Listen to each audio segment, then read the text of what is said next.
Tindika Télévision, certainement émission Oyeko le Capé, na ba chaîne Moussus en clair na Kinshasa, na Pesibino Bambote Belé, mais Bambote Odali relatif na bonne année, donc fin de l'année, to benga ba souhait, donc ba joyeux Noël, ba bonne année déjà malgré couvre-feu, c'est déjà demain, nous sommes à la veille, tout doit se préparer en conséquence. Docteur de Teni Longo, nous à la calme, tout ça, ils ont passé pour la sorte de moutons. Nous avons policier, va se préparer pour souciat. Et vous allez mouker, vous allez battre belé, parce que vous allez et vous allez na ba fête, na couvre-feu, na embouteillage, vous allez chango. Ils ont passé. Et monsieur Bandi, sur l'actualité politique, mais vraiment à la une, le bilan, il y a chef de l'État, malgré Bakal, malgré quoi, tout le coalition est simbité, mais après tout, c'est lui le chef de l'État. C'est-à-dire, à réaliser pour Makambo. Tokoye Bango, le lop na molobeli a fachite na minito, na molobeli mo konzamboka te, na minito na lesiko yo mo panzi sango. Parce que mutako lobeli siko yo mboka na fachi, ils allaient l'un. Il y a un conseiller, il y a un chef de l'État, il y a chargé de la culture et des arts. Foumou Sabata, il est déjà invité en Europe.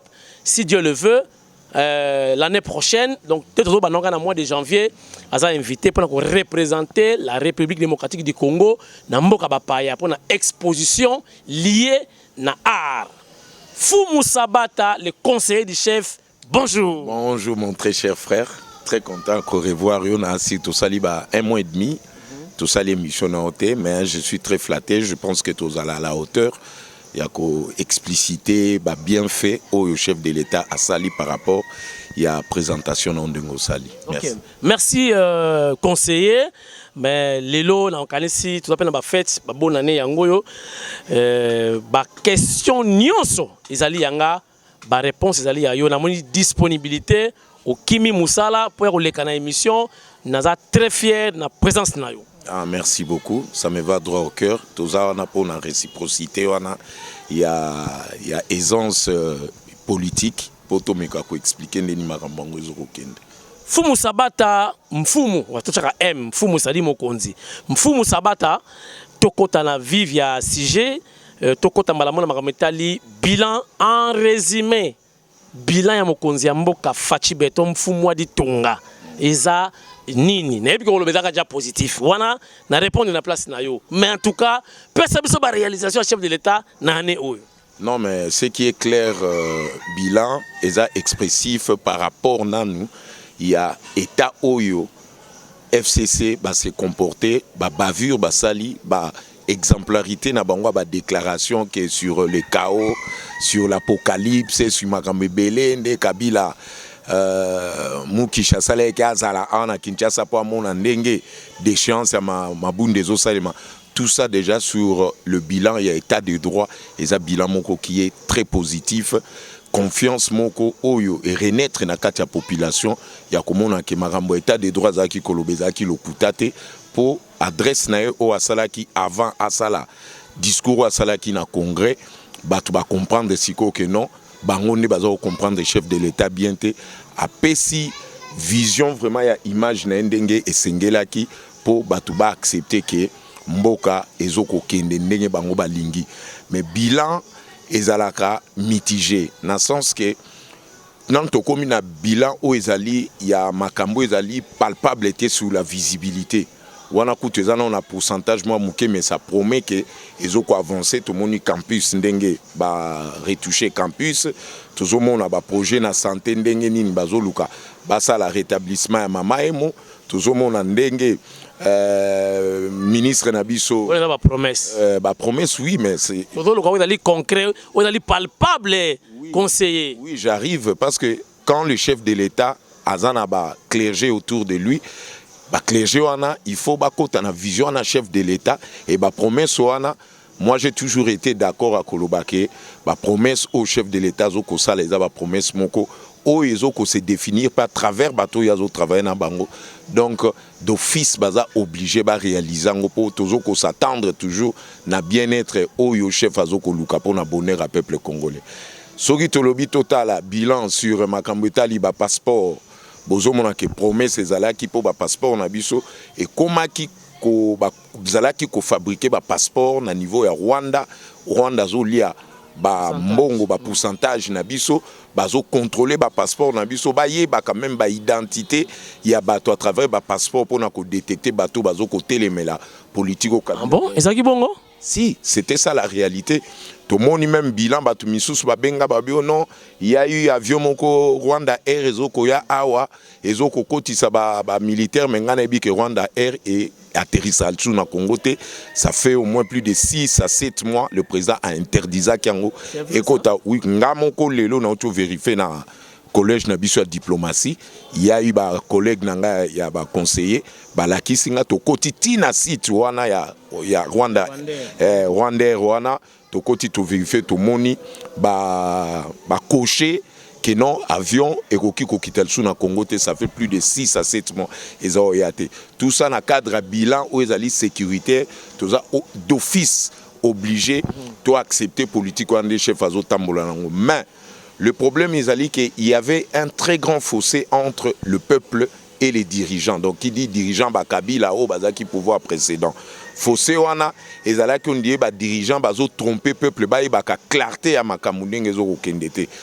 Ce qui total même licence au babotoli olive pour na makambu ya ba vivre frais oyo olive azwa ki mboka mobimba notage y compris pe moi si il y a Katumbi na Lubumbashi pe azalaki pe na politique wana ya ko réquisitionner ba fufu ba saki ya masango ezaki kokota pona bana Lubumbashi ezako ke na mwasi ya Katumbi. Et je pense le kola ba botoli licence wana pour ba vivre fait e bando ya ndenge orgaman azalaki ko lier sabiso mais mingi ba okolo ba ke orgaman ndenge nini aza étranger azoya pona makambo etali ba vivre fait il faut ba faciliter bana Congo.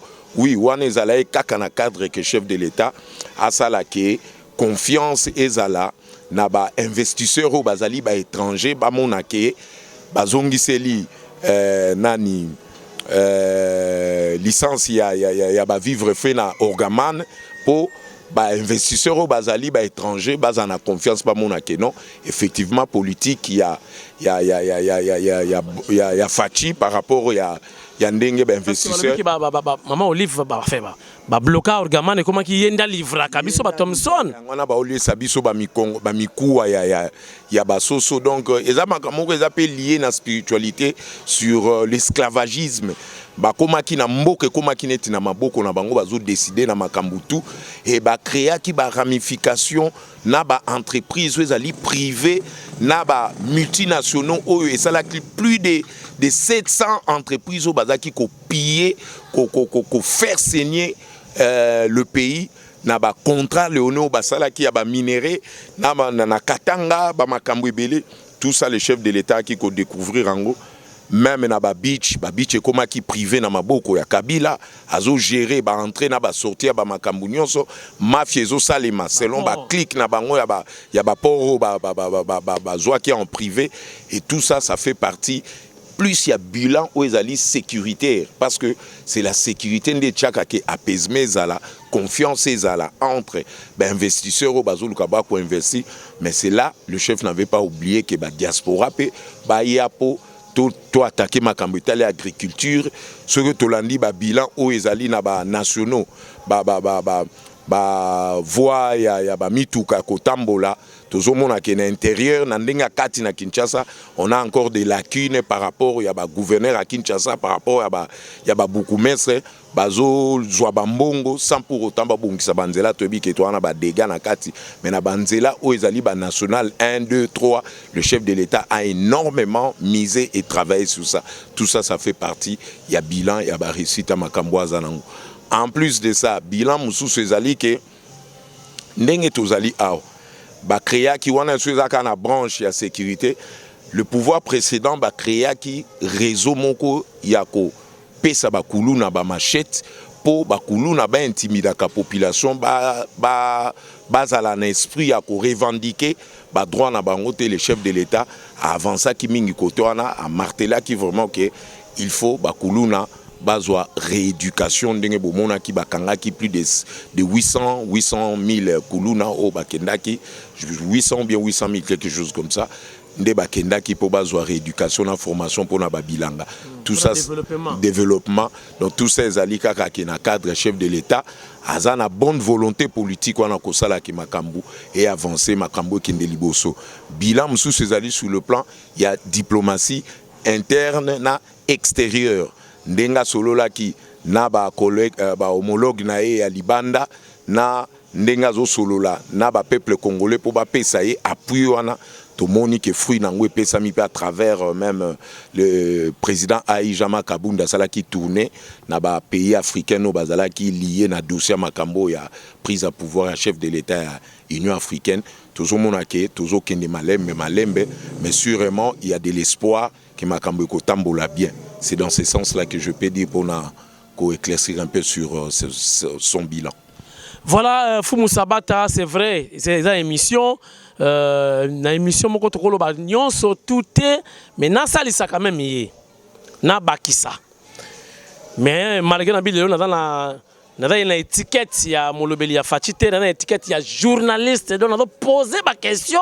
Et puis il y a Fumu Sabata, on a conseiller, l'un des conseillers, Mokonzamboka, à répondre, Biso, pas peut-être pour flatter Bino, mais à défendre réellement bah fait réel bah action ya chef de l'état Mokonza Mboka awuti ko la musa miba e koya ki na faillite boko ndimate miba e participer na effort de guerre na guerre ya Kabila muze ndama master na ya Afdel ba to miba ba koya boyebi ke miba dala ki poumon ya Grand Kasai.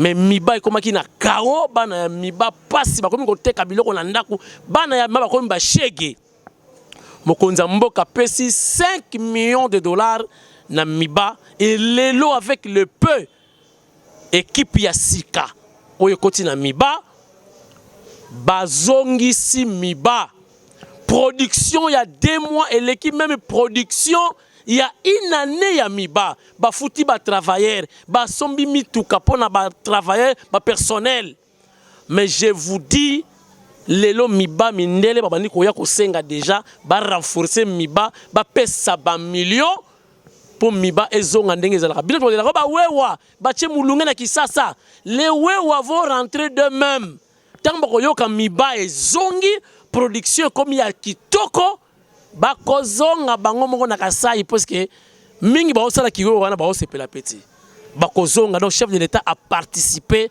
pour na Grand Kasai pour na intérêt général. Chers internautes bino bo tala émission lelo mais boye ba ke équipe ya sika est commis menacé miba ba yiba bango parti munene basala sasim. Mais certains journalistes ont préféré Kotumba Miba, Kotumba équipe Yassika, que Kolobake Miba et Zalaki na faillite, que Miba, Baïba Mabele Basala assassin avec des Chinois, pour trouver les soldats chinois. Naïb Sabilom de Tumba équipe Yassika, c'est Ndeko Eliezer. Journaliste, député. Yango Zoma la Fachi. Donc, il fallait qu'on dissoute le Parlement. Les députés, ils ont bina kuna. Donc, on a bien danse à Chege, nakata parlement. Bilan négatif, botike la bakamwa si basa balia lisango, bino bozawana bozongeli musala ki journaliste, bozo tumba miba. Nakola accepter image moko après, mais na lingna zwananu. Point de vue, ya Fumu Sabata, ndenge Mokonza Mboka azongisi miba, ya lobiango te, na salisi mamuki. Non mais c'est tout à fait merci d'abord et puis c'est une réalité parce que ce Tobi Tolobagnon soit sali donc on a qui n'a rendre un peu très laconique pour comprendre mais ce qui est vrai le média il faut changer la façon de faire le travail. Moi personnellement ça m'étonne tekelelo na yokando zolo bandeko Eliezer wana parce que moi j'ai toujours su que à la candeur et à makambo peuple ce qui est réel ezalini le média est commis ba média moko criminel ba média moko ba ko manipuler ba parce que na niveau au Congo ezaleli na niveau oyo ba crime esalemi na Congo ba na niveau oyo ba fils digne ya mboka ba teki mboka na ba infiltré étranger pour bacha Congo ezala à genoux namona ki même fausse commune aleki nanga mususu na kendo sala émission ti asimbi na mikuwa na bakra na batu oyo ezali ko porter ba jean na ba sentir bato bakundaki vivant o ba bomaki bango d'une manière oyo binomo boye bonga na benga du côté obscur. Ça veut dire ba journaliste o bazali na conscience yoko tuna longolio parce que na ebi ke yo so comprena kango bien avant. Bon matabo kita réalité zo vivons en Congo toza na tangu te ke tolobake toza ba journaliste indépendant parce que le Congo est menacé na degré moko o que ce tobito bimisa mabe o ezo ko salema na mboko misuba ozwa même courage à kolia musunité. Donc ça veut dire ba journaliste belé ba komi ba corrompu. Ça veut dire ba e o comprendre que c'est le même problème que zo salimana ba Mark Zuckerberg ya ba Facebook ba Twitter ba biloko wana ba journaliste ba comme monde on dit que pouvoir na bango et ça pouvoir moko combien intouchable donc oh tout ça ba koloba soki ba simbia le bio non droit à la parole liberté d'expression mais bozo kende ko tumba batu oyo président de la République a payé confiance commission au bazo travailler pour relever défi au miba et zalaki nango ça veut dire il y a des gens oyo boko reconnaître bango na batik moko miki donc lobelio ndeko eleze azo lobela ça veut dire bato FCC bazana sima po ba apuyaka biloko ya zo ko sala mais avec le temps beaucoup comprendre na ba déclaration salaka ponga na landaka une fois lobelaka makambo ya gratuité enseignement na parlement façon tumbaka gratuité ngalobaki non muto aibika za sansa lobelaka peuple quand il y a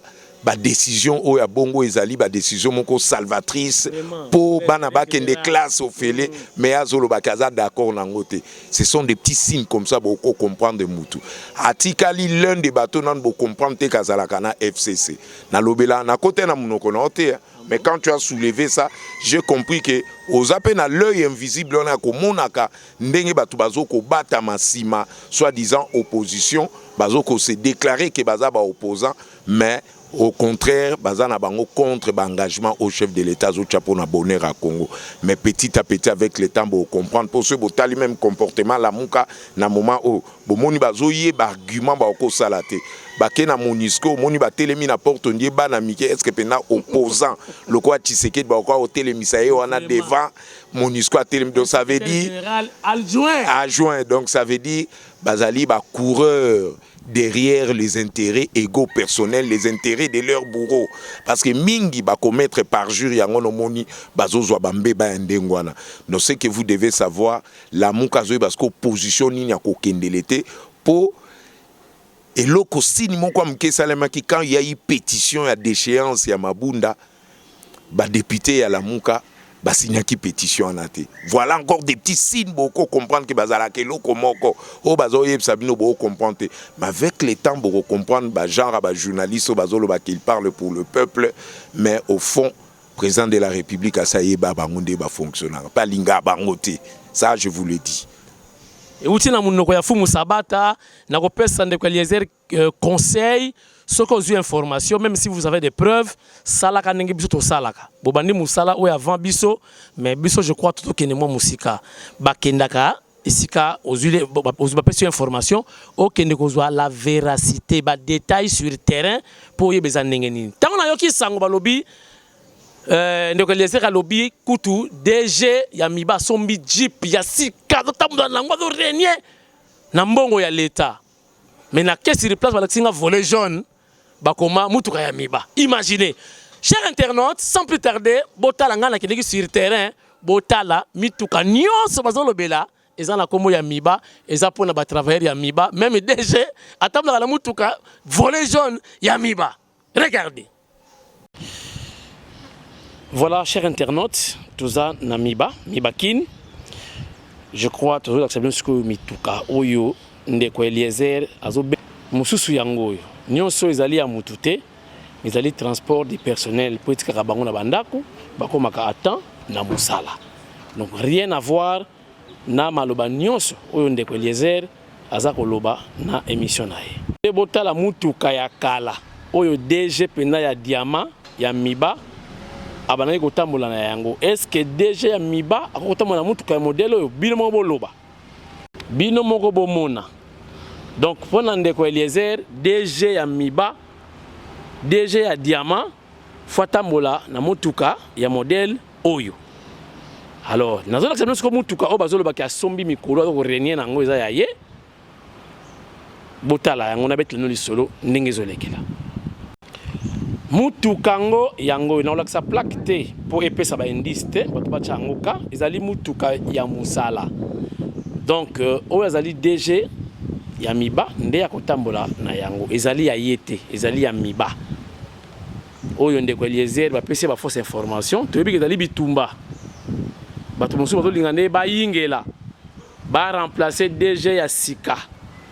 Mais ba okokate parce que ba preuve ezate mutuka ngo yango cher internaute eza mutuka ya miba eza ya mutute bozela sikoto la sabino carte rose bomona soki ba komi ya DG ya miba botala sikoyo vérité yango bandeko batali télévision ezali radio te oza député kende na parlement soki ozongeli ki journalisme yeba musala ngo pendenge ezalaka ba preuve yango yo bomoni na filmer na plaque po boye baka kiza réellement yango plaque yango yo bakomi nini miba bomoni miba bakomi miba bakomi Giselu Kusawa te bakomi o sukinani o papi kamwasi eza ya papi kamwasi te eza ya mutute ezali ya miba voilà mutuka ya DG ya miba ezali mutuka ya miba ba document yango yo volet jaune na ba photocopie yango yo donc ndeko Eliezer tika ba sentiment côté la miba ezali victime mabele na ye ba botola na sasim ozolobela ngote lobela plutôt o ezali bongo intérêt général pour miba soki azongeli musala kitoko kasa nyonso wana na bino basonge pe bo bénéficier na yango botala e uti na boîte à gants na zongisi yango. Donc rien à voir nani bazolo ke no DG asombi Jeep angindi donc Jeep ezali ya musala ya l'état ya miba yango wana. Bon comparer plaque on a na forêt jaune na plaque on a la kisi ce qui différence ezali bokanga photo ndenge bosala ka bo encercler hein ce qui ngana kosi mutuka yango yo ezali Jeep ya DG ya miba te ezali ya musala ya miba. Donc ce qui a yé atiki yango na musala sera kei ezongi ya l'état. Donc voilà ndeko Eliezer bongisa émission to yebi ko lingi audimat bato balandaka yo mais yeba que vous allez député bongisa musala na relation musala te po banda avangai mais bongisa nde musala botala mutuko e bongite pona DG miba na oyo botala ke kala kaso botala nazongeli yango susu botala yango nazongeli yango est-ce que DG pena ya miba ya diamant na mutuka wana na oyo ata mwana o wapi eza pe ya yete eza nango ya miba eza pona déplacement. Voilà tozokoba na émission na biso tozongisika mwasi na plateau totala suite ya émission chauffeur ye wana bomona ndenge azoki ngotika ba travailleur na musa na bandako na bango.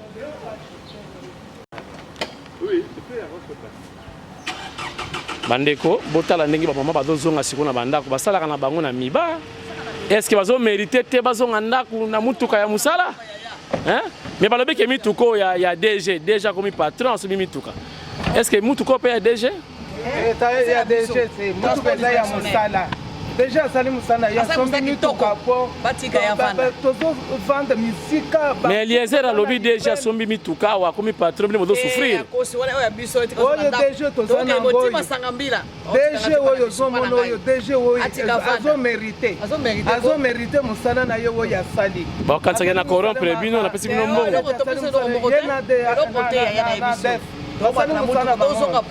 Tozonga mutuka tokende mutuka tozaka na mutuka bantu mususu bazovanda na masanga mbile kuna mususu na cité verte mususu na pompage.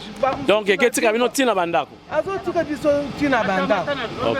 Merci bon mataboke na bino. Merci.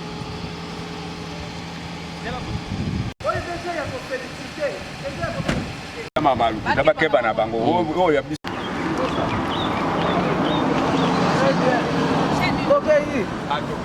DG cool. DG cool. DG tolingi. Tozo lukaka DG boy. DG Cour sans intermédiaire. Il reçoit tout le monde. Il n'a pas besoin d'intermédiaire. Avec les DAF, les gens qu'il faut à la place qu'il faut.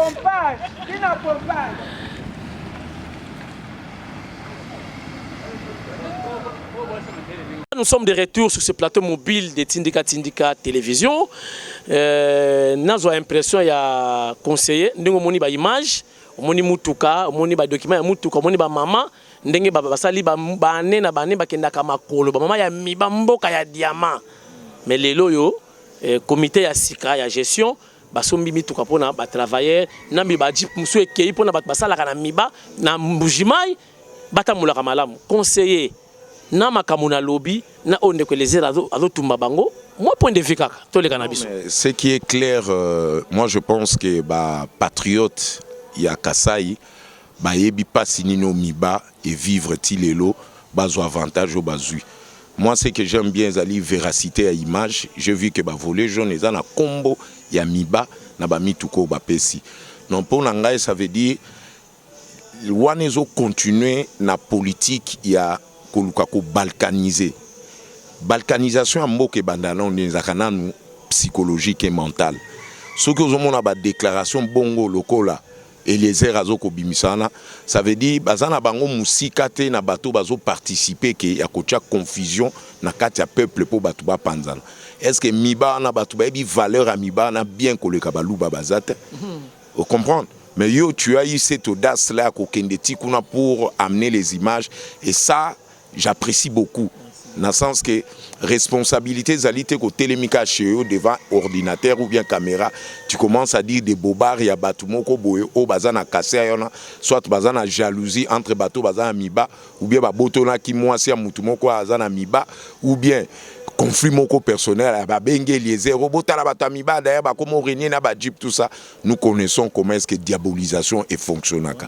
Ce qui est plus important, ba journaliste belenga na déploraka bazana bazali ba bato yo bazo tirer bango ba mèche po ba luka ndenge nini ba kocha confusion na peuple bantu po ba kabola biso lelo président Fachi ba monaki kondiaza ke loko moko pamba bazo comprendre ndeni azo fonctionner te mais mingi belo moni ba na consultation na mbango parce que ba ki kozwa conscience que ndenge tozo ko kende président Fachi a ko dissoudre parlement na d'une manière très subtile sans ma kofie betama sans ba ko isa parlement na sans eloko mabesa le makuna. Donc ça veut dire bango moko bazui conscience place bazali ba comprendre que le vent est en train de tourner. Tourbillon auto côté état des droits selon vision chef de l'état zanango moi bozongi sango na sens inverse ezalité ya ngomone belé ba ya que na po ba protéger ba immunité na bango ba protéger ba ni na bango en tant que ba député ou bien ba sénateur mais au fond moi je vous dis président Fachebi ba député on a tout des bazaliwana mutoko c'est azate mais ce qui est plus mieux aux ali bien ba komisuko sous Singa chef de l'État donc Borosala au chef de l'État lingi selon ndenge vision le peuple d'abord ezali donc o akobimande or nango yebara kazali muto il faut ba fouetter moni fimbo zoro soit betu etiki zedi na nzoto fimbo la ndenge lelaka wana nde présent Facha ko mutambola do bazana baza conscient que malgré ba prise à position na biso malgré ba bilong na biso tozo masqué que non toza pour le peuple or tozali ba bato bazali lié na FCC mais bazaki libanda bomona bango te ke ndenge zali officiellement na kata FCC. Ce sont des gens qui jouent le rôle. Il y a Kagame mingi bazana ba député, ce sont des recrues. Il y a Kagame au bazana kata parlement mais qui se déclarent que des Congolais. Yangono moni so landi discours à chef de l'État era lobaki ke akocha commission poto yeba combien ba étrangers bazali awa na ba congolais yangono moni loko ezo bangisa bango mikolo ezo koya likambo ya identification des nationaux ata ba ye wana bandimi union pour la nation union sacrée wana mais ba yebi ke ndenge tozo kende so to komi na likambo ya recensement likambo identification boye baba on se connaît soka bomoni muto boyi likambo recensement na identification nazo elaka tokende élection bolanda bien ye wana. Merci beaucoup, mission spéciale Mibate, parmi ba œuvre chef de l'État. Sali, mais la koloba boy peut clôturer la partie c'est juste pour nous la différence. Jadis, c'est comme un étudiant, nous avons eu des étudiants. Au tard il a telinaye, na démarche, oui bah quoi étudiant. Ce comme on est député, nous avons eu des député. À l'époque, tala babon le kanzula mané bazalaki, Madame Soki Fouanie Yenga. Député. Même tu as dit que respect au pesa ya kosenga yo angote. Tu as conférence avec journaliste wa Azala Patrick Mouyaya. Atika micro comme député a changé couleur mais yo Eliezer. Olingo tika micro te. Ça la choix entre les députés ou les journalistes. Mawatro Nzimwanka. Émission de continuer Fumu Sabata Tobeta na nous lisolo ya couvre-feu. Kinshasa, on a assez souffert. Suko comme ils se couvre-feu et ça tombe mal mon collab fête. Nous sommes vraiment à la veille, il y a ba fête mon konzambo kalobi couvre-feu 21h. Bon, et là quoi li bosso peuple la ligne yeba, est-ce que d'aller réellement couvre-feu sanitaire ou bien d'aller couvre-feu sécuritaire? Non, mais d'abord pour la version, il y a déclaration, il y a sur le plan officiel, et la déclaration pour la riposte, il y a Covid. Et nous devons les sanitaires, nous devons respecter ça. Mais nous avons le tout pour na yebi bicha likamwana nini place où tu appelles lié na makambo les États-Unis entre État profond na Donald Trump. Donc, il faut que la solution en États-Unis le plus vite possible pour bitumba un niveau entre les Chinois et Donald Trump. Ça veut dire les communistes chinois na niveau infiltré l'institution États-Unis, voire même la FBI, même la CIA. Il y a eu corruption irréfutable où monani lelo que la Donald Trump coup d'État. Voilà ce que ça lié na makambo ba Covid, politique internationale, tout ça, et ça lié na place wana. Mais bisosko ba Congolais photoyer ba ka ko profita ka to senga nzambe merci na ba état d'urgence msusu za la décréter na mboka. Ça veut dire et ça peut pas intérêt na biso. Des places nga nazo komone là dans le sens tout tu koyoka ba kangi ba to mabome belé ba koti msusu ba uteli Uganda ba msusu mais bozo se rappeler bato bakotaka na bangombe bangombe wa mamaseke ya Rwanda no bakotaka o tolakisaka bano prise à liboso matiti ya biso bakome kolia bangombe na bakufa kikapo baliaki ba matiti na biso mais ba pasteur wana est-ce que bazonga ce sont des questions que nous devons nous poser parce que meilleure façon oyo to état profond ba créaka c'est la peur. Et la peur on a besoin de créer, créer un traumatisme moko boko bandoyoka na babandundu na bakatanga bato nyonso bakotaki na Bakongo bakomi ko égorger batunde basala kana beni ba égorger on a baza banane. Tout ça il faut to senga merci dans le sens que état d'urgence ezoko sengama to profiter pour tout le temps bazana ndaku batika ka place na sécurité pour to débusquer batouana na bakoignon sur place bafan to yeba batolandeni bakote ngana utozwa ba message msu bato otindelanga fu mutala ya 1600 milices bakoti bazoluka basala présent coup d'état. Nous savons tout ça. Prophétie à Kimbangu yango ezoko salema le président ko libérer Congo a cause na tâche moko très difficile mais tina suka ko réussir pour na kozala na ye nzambe nzambi o na lobaka lenza o ezali cosmos lembi o ezali force nucléaire o ok ezoko suffire na yango moko yenda zopesa lumière na lueur wana pour na vision chef de l'État sur le plan sécuritaire d'abord sur le plan spirituel. Yangano moni soki makambo ezoko salema nous devons nous incliner pour toyebi eza pour notre bien pour ce déjà quand makambo ko enleva ka batu na ba taxi o ba uto kanga fi moko ba enlever batu ba botola ka batu asaki bota nenge sala ki traumatisme na ba kino parce que bo bando yoka ke na bandundu na ba Congo na inkisi ba komi ko égorger batu Parce que bateau na bazo égorgé. Est-ce que baza ba frère na biso bantu ou bien bateau ba kota kana bangombe aller ba s'éclipser dans la nature, ba se fondre dans la nature pour ba créer traumatisme, ba lo ba que le chef de l'État ne maîtrise rien pour ba imposer communauté internationale, ba imposer chef de l'État dialogue ayoka nana batalamuka. Cela n'exclut pas pourquoi Martin Fayulu a été dans les Nations Unies pour na kendo kota. Mais Nations Unies, Donald Trump a dit qu'il faut pas bomango pour les Nations Unies ou les autres ba mafia pour pas que nous piller bamboka batu. L'une des raisons bazo linga Trump te angwana. Pour Nations Unies, tout na Mali, ndeni ba kangi ba militaire français bazo bima na ba lingot d'or brut bazo kene nango ba kenango wapi. Ça veut dire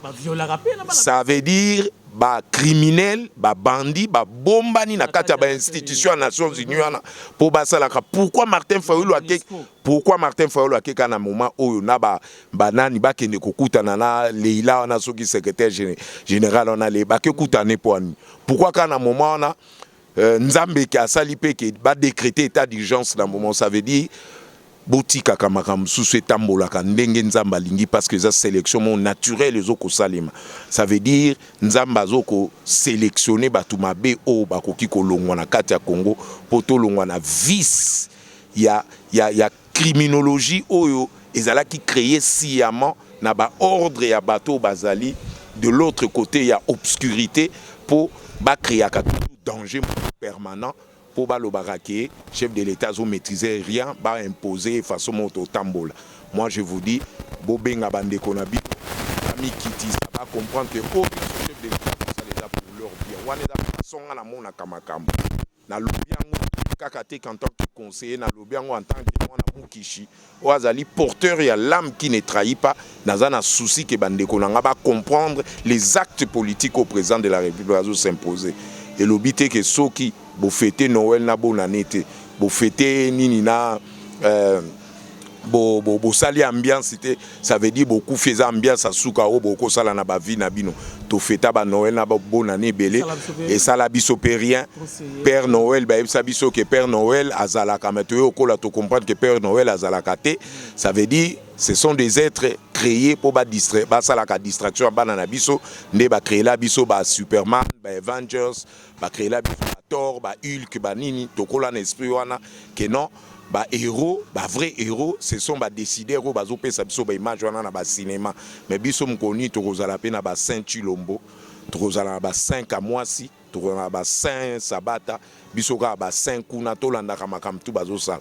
Non, acceptons de faire allégeance na ba déclaration o esalemi pona kosala ke to nettoyer terrain na biso pour infiltrer ba kota ki soki bo fani na banda ko à partir ba 20h d'abord bozoko se protéger na maladie wana soit disant ndenge bazolo ba ke coronavirus mais na bi ke ba vague ngo soki ba déclarer troisième vague na Belgique, troisième vague na France, na Angleterre, troisième vague na États-Unis, deuxième vague biso pe kaka non, on a compris que c'est une politique qui créé mais ils ont dépendre pe na makambo ko les États-Unis mais bisoto respecter le la chef de l'État lobby hier à saliango pona ko sécuriser na nous biso na infiltration ozo ko salema oyo binomo boyebi combien de bato bazo kota pour ba déstabiliser pouvoir na biso. Moi je pense que na ki ko salango na ko expliquer ngo na ndengwana bozala na confiance, c'est pour notre bien. Toko kufa pe wana do paraphraser sikoyo conseiller Mfumu Sabata. Bana ya mboka, nebiso na malamu te okorigenga. Bana ya mboka. Couvre-feu o ezali koya lobby déjà parce que nous sommes à la veille au bota l'émission lelo c'est que lelo ezapona intérêt na bino. Mokonzi ya mboka en tant que gardien, en tant que papa, en tant que sentinelle. Akolinga mabe moko te ekomela bana mboka. Ezala mabe ya santé, tope mabe na nzela ya sécurité. Na yango mokonzi mboka a décidé pour na intérêt na bino moko okokufa te fanda na ndako soko moni 14h 15h bandi ko beta welisa okoma ndako po 21h toza jana bandaku ba service ya renseignement de la police armée nde akozala ki sasa bobimba na ba ville nyonso pona ko kengela bino na biloko na bino. ezali pona intérêt na yo po soki ozali banda après 21h modongoli misu moto mabe corona pe epai oyebi te nini akaneli yo na yango mokonzi mboka lobi yo lala ya veiller pona yo conseiller nalobi mabe. Non, non, mais c'est justement là conseil mon coco, mon union sur quoi la licenciée à me comprendre. Façon au chef de l'État de évoluer, il faut tenir compte de la Macambo. Moi, j'ai toujours été d'accord pour exercer Bandeko. Macambo est un très capital. Tout est bien que Bandeko sur Bazali et la place. Il faut réfléchir toujours à l'avance par rapport au Bandeko pour s'attendre au Bassalambo. Mais ce qui est bien, service la vie soit sécurité, les policiers, les militaires, mingi, baza d'accord na politique à chef de l'État, il y a un monde qui est accompagné. Oui, ça va être pour bien la bino, pour les conditions sanitaires, les conditions sécuritaires, selon phase autoroute de la sécurité à infiltrer pour côté de. Merci beaucoup, Tokosuki sa émission parce que émission pesaka moi elengi bodoso la moi kopema komela même moi mayi ça la bien total ba maman ya MDCC ba yaki na Kinshasa ba sali visibilité ya mokonza mboka ba pesi ba cadeau ba assister ba to ba posa makambo ebele sika baza kozonga balobi to kozonga boyete Noël to ko fêter na poto mais awa pe to fêter moi Noël moi échange de vœux déjà biso na bandeko ya MDCC Kinshasa bota nengele kaki nasuka ngeto clôturer émission mais boye ba que émission lelo ezali première partie deuxième troisième ezali pour bilan chef de l'état eza munene na émission moko ko silati total nano et puis tozonga clôturer émission na conseiller Fumu Sabata regarde autre côté la bombe maman MDCC toza ko sili sa première partie émission lelo sur le bilan du chef de l'état Fumu Sabata moi mot de la fin pour la émission lelo première partie à bilan chef de l'état. Deuxième partie, on va continuer à la mingité. Ceux qui m'ont dit que ils ont partagé dans le Yimboka pour après avoir trouvé ta malas. Démarche à chef de l'État. Somme concurrence, n'a une Fumu Sabata n'a la tambola bien, n'a une fatia tambola. Après avoir ton tambola. Défilé de mode, n'a la conseiller. Lilo Basuka. Non, mais merci. Ce qui est plus important, c'est l'amour du Congo et des Congolais. Kongaï, et un peuple, on a l'inga, le peuple, on a Congolais.